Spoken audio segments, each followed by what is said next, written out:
Here's what you need to know about Sony's latest camera, the A6700.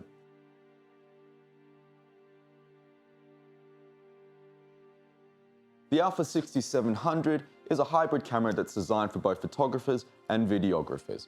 It uses a combination of various features from more recent cameras, the Sony A7R5 and the ZV-E1. This combination of features from very recent cameras makes this a very unique option for any photographer or videographer. For those of you that are interested, the lens that I'm shooting on this camera today is the 20-70mm f4G lens.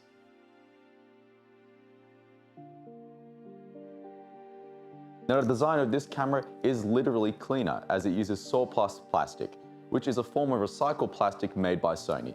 It's less flame retardant and very durable. The viewfinder in this camera is an all-LED one and brings out a bit of the contrast. It's incredibly bright, almost as bright as the A7R5. And as standard among newer Sony cameras, this camera also has a very angled LCD touchscreen monitor that is framed at 2:3 aspect ratio. The sensor in this camera is an Exmor-R Bion ZR 2:3 aspect ratio sensor that shoots at 26 megapixels. Something that's new to this camera is they've redesigned the grip, which enables this camera to be more easily held when operating larger lenses. Now, consistent with the clean design of this camera, the A6700 also has a dual dial system. This means they've stripped back the modes and simplified it a lot more, but you still have your standard MSAP modes and auto mode, as well as your free custom settings. You also have a secondary dial where you can switch the camera from movie, camera, and slow and quick. Also, something that's welcome that's come from the ZV-E1 is a newly designed interface. The interface in this camera is a lot more cleaner and more simply laid out, making it much easier for you to navigate it.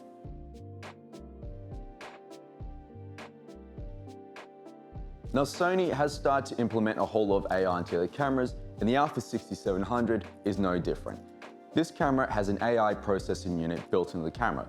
That means it's packed with a whole lot of data in regards to skeletal pose and framing, which enables this camera to better grab its subjects that much quicker. Now, first for the A6000 series, this camera has an expanded range of subject recognition. Now, traditionally you do of course have birds and eyes to grab, but this camera can also grab other types of subjects. The additional subjects that this camera can grab is birds, animals, insects, planes, cars, and trains. The eye tracking on this camera is also significantly more improved when shooting birds and animals.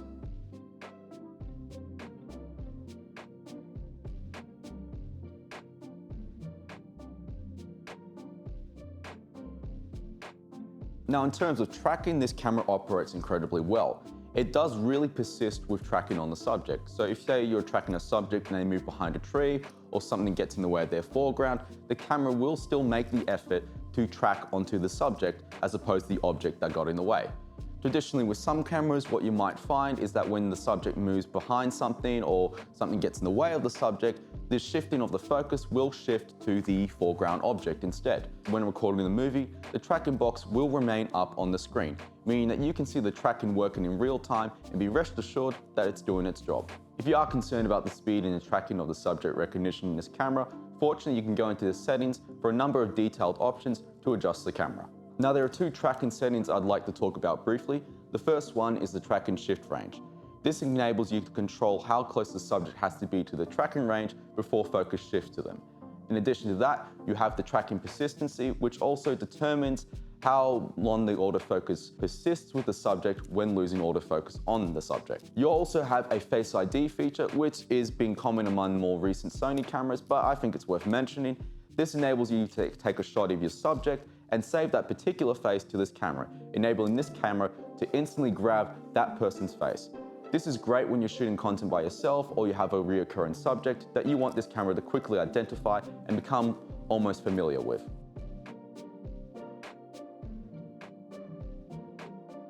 Now, for those of you that want a more cinematic video, this is the camera for you, as this camera can shoot at 6K oversampling at 35mm for 4K resolution. Now, what oversampling means is that this camera will process at 6K resolution and then downsample it down to 4K. And with that extra information, the camera is able to process the image that much better and reduce noise and increase detail in your image. The camera also has 0 pixel binning, which means that no pixels or information is lost in the downsampling process, meaning you still have a very high resolution image to deal with. In terms of cropping and color profiling, this camera crops at a 16:9 aspect ratio, and the color profiling on this camera is a 10-bit depth with a chroma subsampling of 422. It shoots at H2.65 at 60p at its highest resolution. The same aspect ratio and color profile of this camera is also included in the full HD recordings of this camera. You can also shoot at 120 frames in 4K with a crop of 1.6, although keep in mind that 120 frames, this isn't oversampling.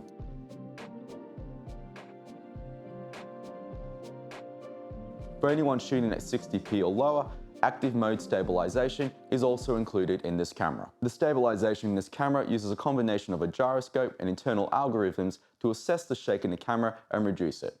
Although do keep in mind when shooting active mode stabilisation that you do have a slight crop in your image. Now let's just quickly talk about the slow-mo in this camera. Now, as I mentioned, the highest frame rate on this camera is 120 frames per second at 4K, but when you switch to slow and quick, this camera can shoot at up to 240 frames in full HD, meaning that your videos shoot at 5 times slower than what you're seeing. Now, this camera also has clear image and digital zoom included in it. Now, typically when you're using the digital zoom on some cameras, you might find that as you're zooming in, you'll lose a bit of focus on your subject. Fortunately, with the A6700, focus is maintained on your subject, meaning that you're able to utilize the digital zoom on this camera and not have to worry about losing any focus when doing so. In addition to all this, you also have internal time-lapse recording, which enables you to shoot the image and see it processed then and there.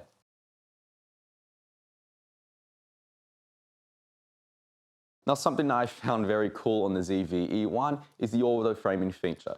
Now, what auto-framing is basically the camera will lock onto your subject and then track them in a frame.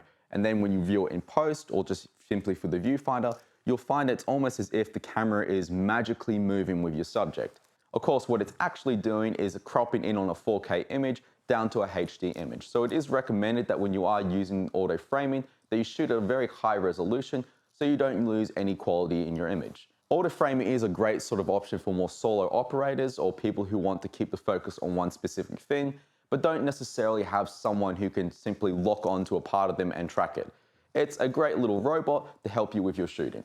You can also make a number of adjustments to the auto framing in this camera, adjusting how quickly it tracks and how far it is zoomed in on your subject. Finally, I just want to quickly talk about a new app that's just come out from Sony that works great in conjunction with the A6700. Now, this app has a number of features, but I'm just going to mention a few of them.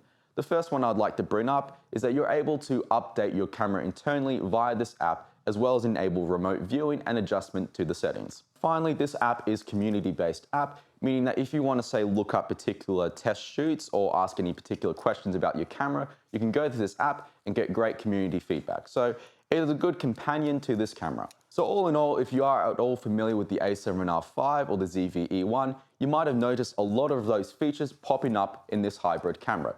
It is very much a chimera of the more recent Sony cameras. But that being said, it is a great functioning camera and it's very easy to use and is much more simplified while also doing a whole lot of cool stuff. So if you're looking for a Sony camera that has a clean, simple design, but is still able to push a more cinematic performance, then the Sony A6700 is the camera for you. But let me know if you're interested in this camera and what would you shoot with it if you had it.